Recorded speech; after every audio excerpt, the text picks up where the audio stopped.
Welcome to the Winning in Business podcast. I'm your host, Kelly Rissy, and I love talking to business professionals, leaders, and entrepreneurs who are winning in business.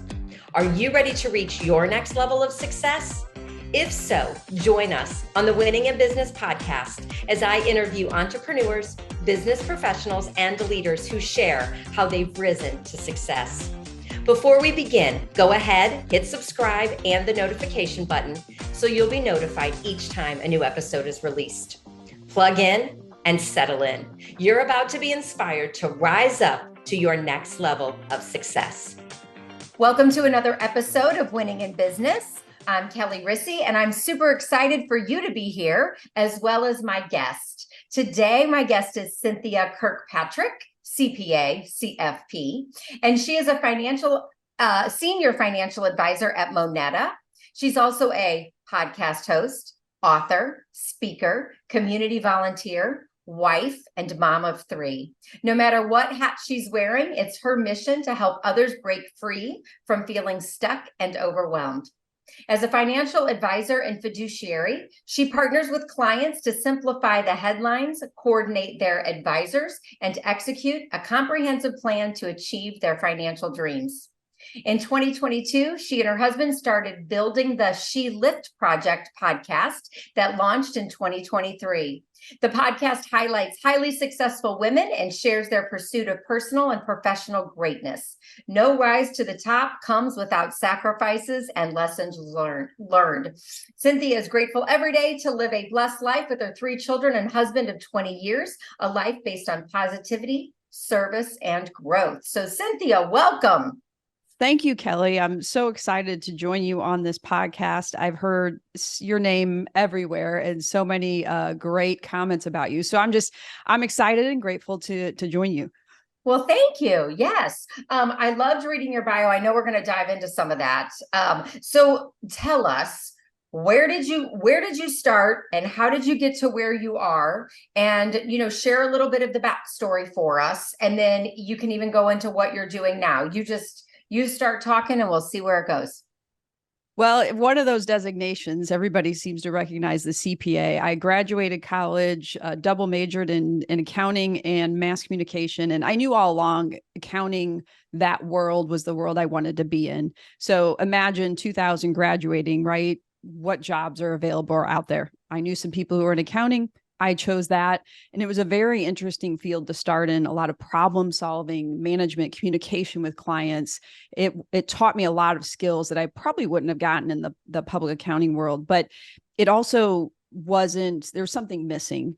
And public accounting is very demanding and, at the time wanted something new. So I ended up making a switch, worked for a company that primarily is in investments. And that's really where I got the investment bug and the excitement and the passion of.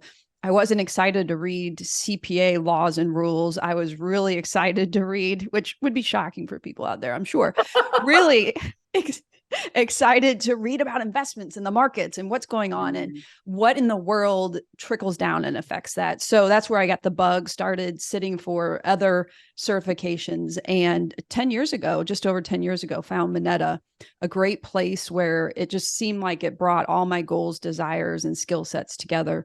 So that's how I got to where I'm at, just from the financial advising side.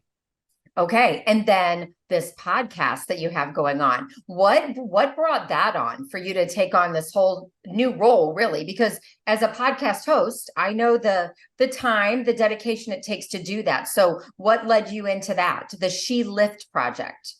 Yes. So I'm going to blame my husband. Actually, it started, generated about 3 or so years ago, being in both in accounting and in the financial planning advising world. I would say it's still primarily male heavy, male dominated. And as I started on this path to develop my own business and consider being partner at Moneta, I was realizing that the way the former or current partners at Moneta developed business was very different than how I was going to be able to approach it.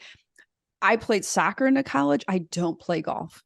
So most of them their path was golf, and they didn't know how else to advise me. So that's when I decided, I'm going to start reaching out to a lot of successful women, talk to them about the struggles they're facing. How do they do business development and various other things? And it just so happened, it was right after we got out of the heavy heart of COVID. So meeting women outside for a coffee, when you still had to meet outside, or very limited inside in different places. And every time I would come, first of all, I would share my struggles. They were going through very similar things. I would come home, still working from home, and my husband would be there asking me how it went. And I had all this energy. Oh my gosh, they're doing the same thing. They're going through the same thing. We could learn so much from each other. And we joke because every time I said that, he'd be like, well, there's a podcast here. I'm like, great.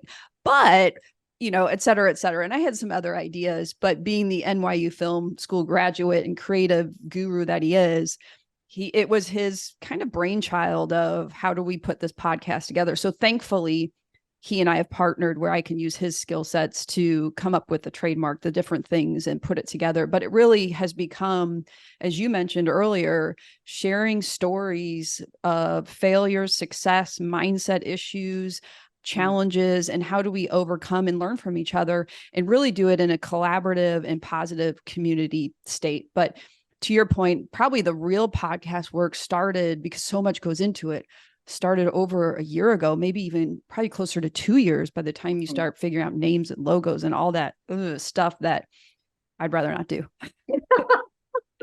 You just like the interviewing part, right? Like the connecting with people. I love the connecting, and I love, yes. So sometimes I get a little stirred up before we start, but once we get into that interview, it's just fun. Yeah, that's my favorite part too. Like I have met people across the, country that I would have never met if I wasn't doing a podcast, which is so cool. And you can't predict when you start the conversation where it's going to go, and the things you get to learn you wouldn't if you're just grabbing a quick coffee. Mm-hmm. Yeah. Well, good. Okay. So we know that the heart of my podcast is all about success. And I love hearing what got you to be successful, right? What ahas, what skills, mindset, what do you feel like are the biggest things that led you on your path to success? I think it's all hard work goes underneath all of it, right? So, and a lot of what we'll talk about with different stories is there could be luck, there could be certain skills, but I feel like throughout my life, there's always been the willingness to put in the hard work, sometimes too much work. But the hard work, one. Two, I've been lucky along the way to have a lot of support from various areas that I probably wouldn't even planned on. 5 years ago, somebody asked me if I was going to launch a podcast with my husband. Absolutely not. Or being in the industry that I'm in, it's very demanding. It's not very flexible necessarily in scheduling. So he does a lot of driving the kids around, taking them to school, picking them up, whatever those things might be. So, having a partner who we're really on this journey together. And so having that support from him and other people through, people I've met, people at Moneta, mentors, coaches, a lot of people along the way. So I think, hard work ethic, having help and partnering with people for support. And as you mentioned, the mindset, I think as I've gotten older, really working hard to be grateful every day and to try to build a positive mindset and outlook in day. Is it every minute of every day? No. Is it sometimes, do I have a bad day? Yes. But really trying to think of those small things that I'm grateful for, which could then lead me into that thought process of you've got this, the kind of the affirmations, you've got this, you can do this, and taking those risks and getting outside of your comfort zone by building it off of a mindset of gratitude and appreciation. Yes, I love that. I think that's so important. And, mindset, that being like one of my jams, I think that is just so important because, like you said, right? We're never going to just have every day is perfect. And however, do you have the tools that you need to get yourself out of the downward spiral, to get yourself from fear to courage, from, you know what I mean? Like whatever you are in and how you're stuck, having the tools to get yourself from one place to the other, that is so important. And I think going back to what you said, the second thing, that's where that support can come in too, right? Of having people there that support you. I'm all about having coaches and mentors and people in my life as well. They make a huge difference. Who you surround yourself with makes a big difference in your day-to-day life, and the energy that you let in and the energy that you're letting out. It's that ripple effect. And I think I've learned it starts from just being vulnerable, right? Mm-hmm. We grew up, or I feel I grew up, that everything had to be perfect. You had to have the perfect grades. You had to look perfect, be perfect, don't make mistakes. That's bad. And then learning from all of these mindset. I mean, I think it's still relatively new in psychology and all the books that are out there, retraining our brain to, again, just be vulnerable, admit what's going on. And that's when you really the right people will step in to help you, whether it's that support or those coaches. So I think the vulnerability side of it. And when you do anything in life, right? I remember, young or coaching soccer, you don't expect to see a move one practice and be able to do it 5 minutes later. That's the mind, the heart, the soul. It all takes practice. And sometimes it's those coaches or that outside perspective that really gets us over the hump. The best athletes, the best business people in the world have coaches. So there's no shame. No shame. Right. Exactly. And, that's like my coach, like they point out my blind spots because, you know what I mean? Because we all have them. And it's important for someone else to recognize that and then do that. And then I feel like also getting that support and accountability is super important as well. So for you, what is your practice of gratitude? It used to be writing them down, but I think it's in just every moment. If I'm in a car, thankfully it's like last week here in St. Louis, it was 100-degree weather every day. It's 80 something. Wow, that's amazing. Or it hasn't rained in a while. That rain is really good. I've just tried to spot it in every little thing and also catch the times. There was a year or two ago when I was going out on one of my morning runs, and I went around a park, and there's a lot of geese in that park. And there was just, the geese had left a lot of little presents and gifts all over the place.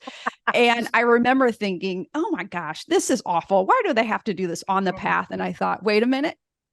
There are some people in some countries, in some worlds, who would die to be able to, who'd just kill to be able to run on a safe outdoor path, even with those little geese presence. Right. And so I had to pull myself back and say, wait a minute.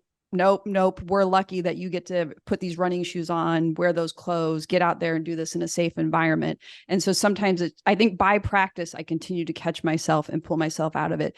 But it's the daily things of, thankfully, I got to wake up. I have a great marriage. My kids are happy, healthy. Like all in all, the most important things are there.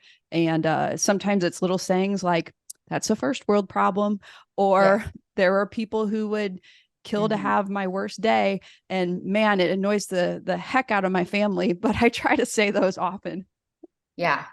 Oh my gosh, that's great. So, you talked about that every rise to the top comes with sacrifices and challenges. What challenges do you face currently?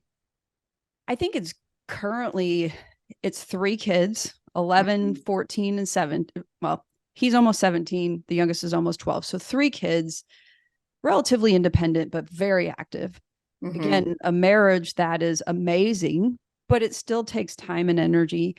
Building the podcast, building my business, being a friend, getting out there.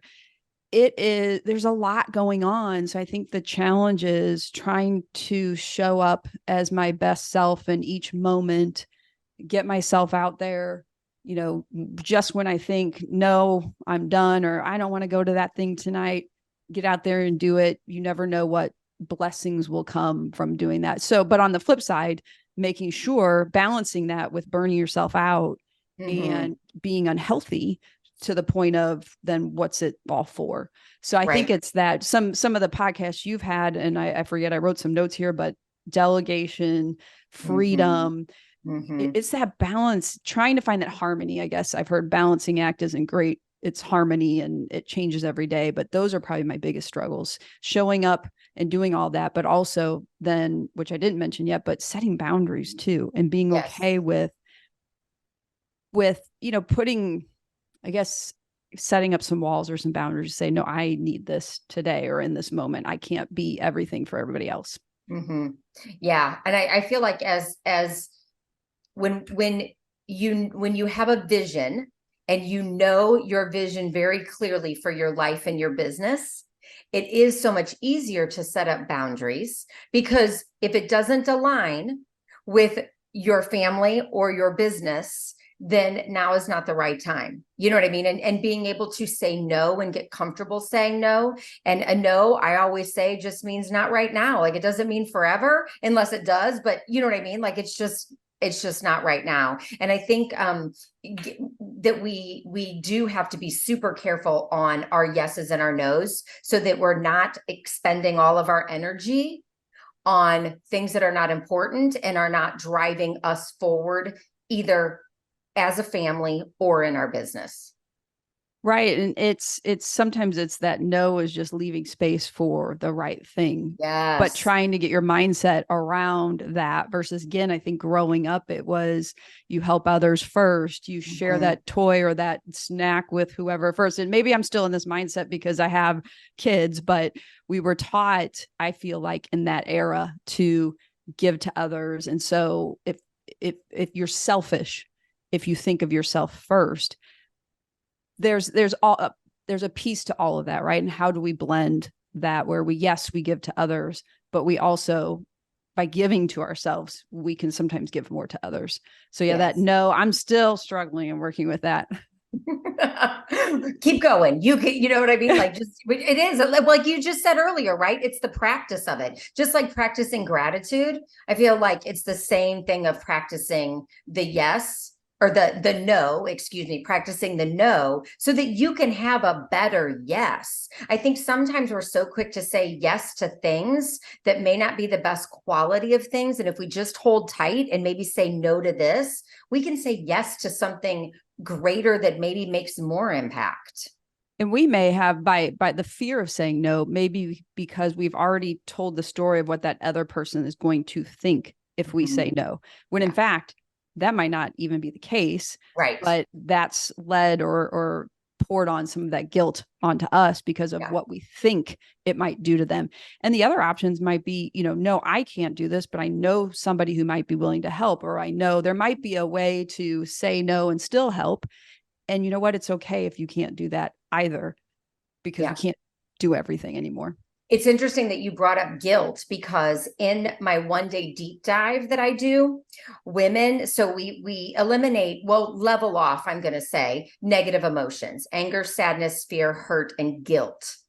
And guilt is one of the big ones that the women store very high, right? And so then it's guilt. And when we get finished and we bring that down, ooh, it's like a whole new world. It is like freedom from that, because then you don't have to have the guilt over every no that you say. You know what I mean? It really is very freeing. But as women, I don't know why, like I know a couple reasons, but that's just, we store guilt. Yeah, I think it's that like conditioning, you know what I mean? Like, we've just kind of been raised to feel that way. That perception of you put everybody else first. And if there's a little bit of time at the end of the day, hopefully then it's for you. So that guilt. What do you find is the number one tool to start on the path of shedding that guilt? So it's interesting because for me and what I do in that 1-day deep dive, your whole neurology goes and it zaps and it changes it. And so you literally change like the synapses in your brain to realign everything. And so once you level that off, you just have a whole new way of thinking and seeing. And that emotion isn't there as strong, which just makes a huge difference. And I think it also has to go back to, why am I putting more, like, what's the purpose of me putting more emphasis on the other person instead of what I need to do for myself, my family, my business? Yeah, I've found as I've gotten older, like I feel like we've all played at the very surface level. And it's probably taking, and again, this is not my area of expertise, but 3, 4, 5 more questions to get to what you said. What is really underneath that? Is it a Yes. lack Yes. of confidence and why and this or Yes. that? What's really underneath it? So I could see almost, I envision, your life, your mind, your body going in one direction really fast because that's how you trained it for 20, 30, 40 years. And you need somebody to jolt it into a different direction to rethink, retrain, and Right. open some new Right. pathways. Right. And I think it's, in what you had led off with, and it's being grateful for what got us to where we are, right? The thinking, the mindset, everything that we had got us to where we are, which is great success. So, you know what I mean? And in order to scale, in order to grow, in order to have harmony, what needs to be different, because you may not be able to keep doing the same thing in order to get those things. And that's where you have to, make some shifts. And I found that within the last couple of years, I've done 2 recent presentations on it. I don't know why it took me so long, but I really found that it was getting to the deep level of who am I? Mm-hmm. And letting that be my guiding path, whether I'm, out at a networking event, doing my podcast, being a financial advisor, whatever it might be, that the times where I'm not happy or lit up are the times that my core values aren't in alignment with what's going on in that moment or that environment or that culture. Yes. And getting to that, I felt like as a woman, it's like, oh, nice to meet you. I'm Cynthia. I'm a mom, I'm a soccer coach, I'm a wife, I do this for my business. But none of that was really who I was. It was the roles, the hats I played. Yes. But the who, I started getting down to it. And I think it was Gay Hendricks who did the Zone of Genius, who talks about what is it that you do so well that isn't necessarily something that's replicated by everybody else. And it took me a long time, a lot of morning runs to try to figure that out. But I thought, when I'm happy, when I'm lit up, it's one, I am smiling, I am happy, I am positive. I'm learning, I'm growing. I want to be in an open environment. I don't want to work in a company where it's, kind of political games or it's a big business structure. I want to be somewhere that it's collaborative and we're very honest and open. Once I figured that out, I could see why some of the events earlier on in my life were so painful, that the world was whispering to me I needed to make a change, but I wasn't listening. And so things happened to shake me into alignment with my core. Yes. Oh my gosh. I love that. Thank you for sharing, because there could be other people having that exact experience right now, or they might be going, oh, I've been hearing that whisper. Maybe I should, maybe I should follow it. Yeah, for sure. So for you, what goals do you have moving forward? What are the big goals? Yeah, the goals, I think, the podcast, I guess as you mentioned in the bio, really it's through everything I do, bringing joy, light, helping others, just bringing that positivity and learning and growing. And so if I think about the podcast, continuing to grow that, tell amazing stories that I've had. It was funny, one of the attorneys that was on, we've been friends for a while. Our daughters were in the same grade. Well, not long after her podcast aired, another mom friend called her and said, and our kids were in school together from preschool to 8th grade. Okay. She called her and said, why did we never talk about this? We've known each other 9, 10 years. So it's those things that are exciting and light me up. Let's share knowledge and support. So through the podcast, continuing to grow that, figuring out how we can help women, but also anybody, my husband who sits in the corner and records these, he's learned. So, I mean, he has said he's learned so much about how women think or the things we face. So my thought is, if you have a woman in your life anywhere, daughter, wife, sister, mother, you work with women, there's a lot we can all learn to be allies with each other and try to get, the most out of our situation, whether it's business or whatever. So the podcast continue to grow that. I looking back, I've always loved financial planning. I didn't know it until, 15 years ago or so. But when I was a kid and I'd get money from my waitressing job, I'd put it in order. It'd all be aligned. My sister would write IOUs and borrow. It was, you're laughing. I used to be a waitress as well. And oh my God, I always tell the story that it was never like I made this amount one night and add it to this amount. It was count it all again. You know what I mean? Put it all together and run it through my hands again. That was the days of cash. People don't even my own children don't even understand that anymore. You know what I mean? Just because cash is not around as much anymore. Right. So yeah, looking back, and I think it all comes back to educating, helping people through situations, problem solving.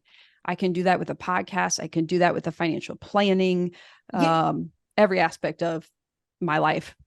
I know as a financial planner that you have rules and regulations about what you can talk about. And so you might have to say, I decline to answer. You are right. It's a very regulated industry. And can you answer for the female business owners that listen to the show primarily, like the importance of setting themselves up financially? Is that a question you can answer without going into detail, just the importance of it? Yeah, I think, one, any bit of advice or article you read out there, or any expert, quote unquote, that you hear on radio, TV, the internet, they're giving advice in generalities, right? So I would first say that everyone's situation is different some way, somehow. I mean, if you start with the goals, my goal of, somebody who has kids, do they want to help pay for college or not? It could be very different. Is it private high school or not? So I say in general, every person's goal and financial plan is different. And in my mind, it should be different, to geared toward exactly what they want to accomplish, their dreams, and then the tools or the everything that's available to them to do that. So I think we can still answer that knowing that, one, past performance does not guarantee future performance. And it's yeah. It's not something that we say here today is not a blanket. This applies to everybody, but everyone in general. And I think especially women, which is partly what kind of how the podcast came about also, is whether or not we'd have men and women come in together, or I had a female client who's divorced or their husband died or they were never married. I often found a bit more nervousness to plan and to join in on the plan. So to me, I thought of all the things that affects everyone in life: age, gender, religion, it's money, it's financial planning. And if we really want to be empowered and take control, we really should be putting plans together and figuring out early on, sort of like a business plan, right? So any business owner is going to put a business plan together. They're going to look out ahead, but they're going to adapt that business plan over time as things change. But you have to start somewhere. You have to start with a plan. And if you say, well, not yet, it's not perfect, or I'm not going to start that business plan for 5 years. Well, same in, financial planning. The earlier you can start, knowing it's not going to be perfect, but you're going to adapt and adjust along the way, the better. And the more over time empowered you will feel. And, partner with somebody who can, there's no silly questions. I can't do what you do. And I wouldn't pretend to come into you and say, okay, I know everything, Kelly. So there's no silly questions. And that's who you want to find. So everyone, especially women, business owners, really, as you think about your business, you put a plan together, do the same thing for your personal life. I find that one of the biggest things, I think this is for all business owners, but I'm also going into that. I feel like just because of what you said, finances, it often women pay the bills, right? Like they might pay the bills, but for some reason the husband handles the investments and the long term and that thing. But I feel like one of the things that I have done as well is helped women see their disempowering beliefs around money, because that can hold us back. Those disempowering beliefs, when you have those, and once you realize specifically what they are, you can break through those. And then also looking at if we can step back and be like, money is just energy. It's an exchange of energy between people. You know what I mean? And I hire someone and I give them my energy, money, and then they go and they turn around and they do. It's just, that's just how the world works, is just an exchange of energy. And when we can look at it that way, I think it's simpler. When I think the need and the desire isn't going to go away. Right. In Yeah, fact, right. it's not like if we put our head in the sand, it just, the storm will pass. Right. In fact, if anything, the longer we delay, the worse the storm could be, because probably the best asset that anyone has when it comes to financial planning and investing is time. To go back and be, if you start investing, I was talking to a younger person today and I said, I'm in my mid 40s. What I wouldn't give to start where you're starting at. Right. And even little bits at a young age amount to a lot, versus again, waiting and waiting and waiting. And now it's this bigger hill that you have to try to climb in a shorter amount of time. So I would say, definitely don't let either the fear or the uncertainty or the afraid to say, I don't know it. Don't let that stop you. Get out there and at least get started and know.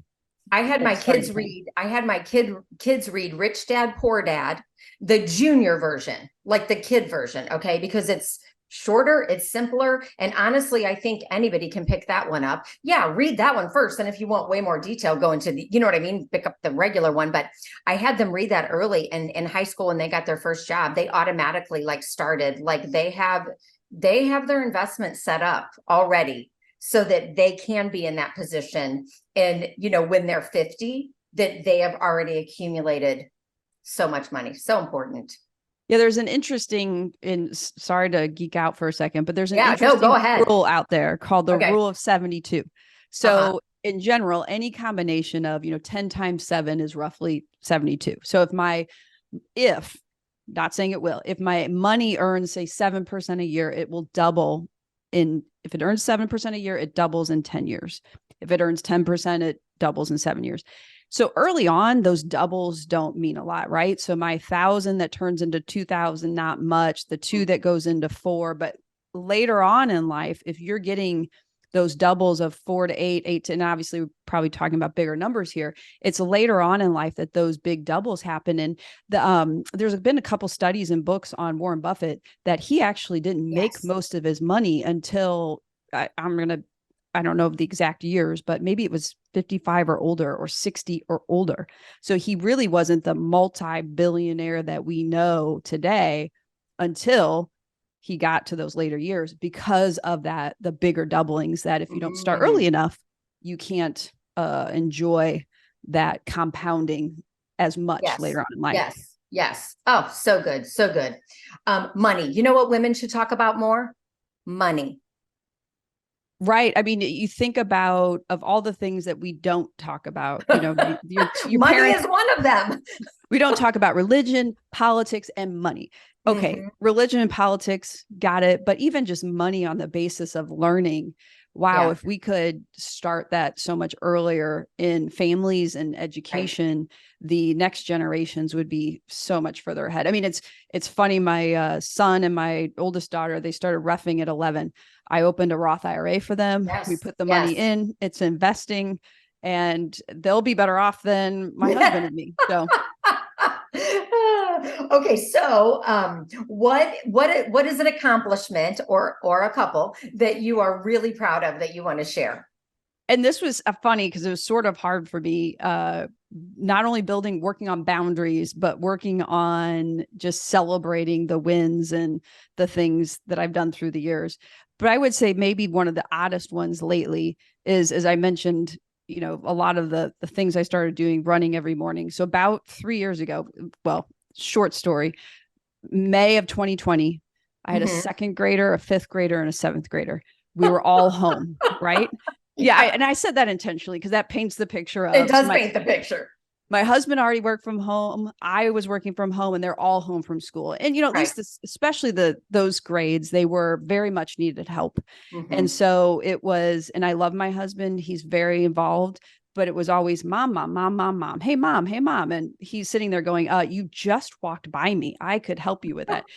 So I joke that I needed exercise. I wanted to be outside and I wanted to learn. So I started running. And I knew that if I went out and ran every morning or just ran, that nobody in my family would follow me. It certainly weren't going to get up. And, if I don't know, if I decided some other task, they would probably sit in the room and whatever. But if I went outside and ran, my husband doesn't believe in running. Now he'll say he does run, but he hates to run. So literally it started, I'm going to listen to audiobooks on mindset, leadership, communication, marriage, parenting. I'm going to learn, I'm going to get exercise, and I'm going to get that outside air. And so started running every morning. Probably 2 months in, I told my husband, we were on a vacation. I said, you know what? I think I'm going to run today because I haven't missed a day. And he's like, and I said, I want to see how long I can go. And he's like, do it. Go, get out of here. So it's been over 1,200 days. Nice. Over 3 years. And I've run every day through COVID, through sickness, through hip injury, whatever. Every day I've run. And it'll be interesting to see where the streak takes me. But I've listened to a lot of audiobooks, a lot of podcasts, and I've learned so much. That's great. Oh my gosh. I love that. And it, what a great way to build a habit. Like you did it. You get past that certain point and you're like, now it's a streak. You know what I mean? Like, just to see. So congratulations on that. That's big. What I think is that, partly that James Clear Atomic Habits, 1% better every day. So what can you do? 1%. And then what I found was if I share it with people around me, not from a bragging standpoint, but hey, I need to run. I mean, my kids know, Mom, are you going to run yet? Did you run yet? When you're going to get your run in? So I've found that by sharing my weirdness, I have people who are jumping on board and supporting. And then even sometimes on Facebook, I'll share, again, I always say, this is not a brag, but this is just whatever you're waiting to do, you can do it. As silly or crazy as it might sound, just start, get it going. If I can do this, you can do that. So I try to do it from an inspirational standpoint of if, almost 46-year-old Cynthia can do this, you can do whatever you've been waiting to do. So it's helped me on that positive gratefulness path. And how many amazing like ideas come to you or visions? Or I don't know about you, but that's what happens to me. Like when I'm out running or walking, like that's when for me, I have the greatest clarity. A lot of it comes from the books, right? Listening to the books and the podcast where I'll try to speak into my notes section and remember it. I'll go back like what minute I was at 22 and whatever 50 seconds. And I go back and I'll get home and then I'll type those things on my Facebook page. And it's been fun and interesting because, and not intentionally, but I thought if I'm learning this and it's, racking my brain of, wow, that was amazing. I've just been throwing it out there on Facebook and I've had so many people respond to me through Messenger or whatever saying, that thing you just posted, you have no idea how much I needed that today. And so just by putting myself out there in that positive way, it's amazing the light and positivity that's come back my way. And I starting out on that a couple of years ago, I never would have imagined. Oh, that's wonderful. Well, as I can tell why also everyone knows you and I was told that I needed to connect with you by several people. And so I know why exactly. I mean, you are an absolute delight. I can tell how much you love just helping women, connecting other people and really just helping them plan whatever. I feel like whatever it is to plan, especially in the financial realm, but just life in general too. And just being that inspiration for people. When I think then we all feed off of each other, right? So whatever energy that we put out there, it ripples and we get back in return. Like you were talking earlier, the people that you surround yourself with, the energy that you give out. So the more that we can work to all of us collaborate, community, support, put out positivity, I think the more, Martin Luther King, I think, said is like, you can't shut out the dark with dark. You can only do that with light. And so, for so long, I think people, we hide the light. We keep it, not just afraid maybe of what others' reactions would be. But I have found that it's just made such a significant impact on my life. And I guess those around us, but it's a much more fun way to live life. Yes, it is. Actually, typically in my morning time, that is like one of the things that I ask God, like, okay, God, who do you want me to shine my light on today? Who can I help today? Who can I inspire? Who can I motivate? Who can I lift up? And it may be the simplest thing is saying, I really like your shoes today. And you'll never know what that person is going through. So, and that's something I used to do, is think that I was never important enough to share my compliments. Like, what did it really matter that what some stranger in the store, received from me? But since I broke out of that and said, you never know what somebody's going through in that moment, that day. And if you truly mean it, why keep the positives to ourselves? Let's share it. Let's, continue those ripples. And there've been some people that I've just seen light up. And when I get those compliments, I'm like, oh, wow, thanks. Yes. Yeah. Oh, that's great. Well, I appreciate you today. So where can the listeners find you? Where can they connect with you? Where's the best place? Well, I'd like to say I'm all over, but I guess I'm still one of those oldies that I'm not on Instagram or okay. But yeah, I've got my personal page on Facebook, plus She-Lift is on She-Lift Projects on Facebook, and my advisor, Moneta Advisor page, LinkedIn. We've got both my page, and obviously your business is on there, but She-Lift Project is also out there. Okay. And then through Moneta, Googling me, but on Moneta, we have our own team and personal page. I'm out there too. So, perfect. And have you started releasing the podcast episodes? Yes. So maybe a month or two ago, we kind of went out with 12. And so every 2 weeks we release a new one. And then there's still a few from prior that we're still kind of coming back and highlighting. So they're out there. Thanks to my husband, JJ Kirkpatrick, who did it all. He made all the magic happen. This baby of ours could definitely not have come to look as good and be as good without him. You know what? I feel like men right now are often getting a bad rap, and there's a lot of men out there that are really great, and they are the backbone sometimes to who we can be, and that we can shine our light and be great because they are supporting us. So kudos to your husband, and I'm going to say a kudos to mine too. To all the great men out there doing whatever you're doing, and just the great community of support and partnering and trying to be everybody's ally and help. Yeah. Excellent. Well, thank you so much for taking time to be on the show today and just sharing your success, sharing your tips, sharing your joy and greatness. I so appreciate it. Well, thank you, Kelly, for everything you're doing, both the podcast, coaching people, and, having this platform to spread goodness. Yeah, you're welcome. So listeners, thanks for joining in. I would love if you would subscribe to the channel, and then also share this with someone who needs to hear this message today. Have a great one. I'll see you next week, and rise up and live. Thank you for being a part of the Winning in Business podcast. If you enjoyed this episode and want to rise up to your next level of success, but are worried about increased stress, time for work and yourself and your family, not to mention being exhausted, I'd like to invite you to a complimentary strategy call where I'll show you how you can do it all. I'll help you reclaim time, keep your sanity, handle the chaos with ease, and move to the next level of success that you deserve and desire.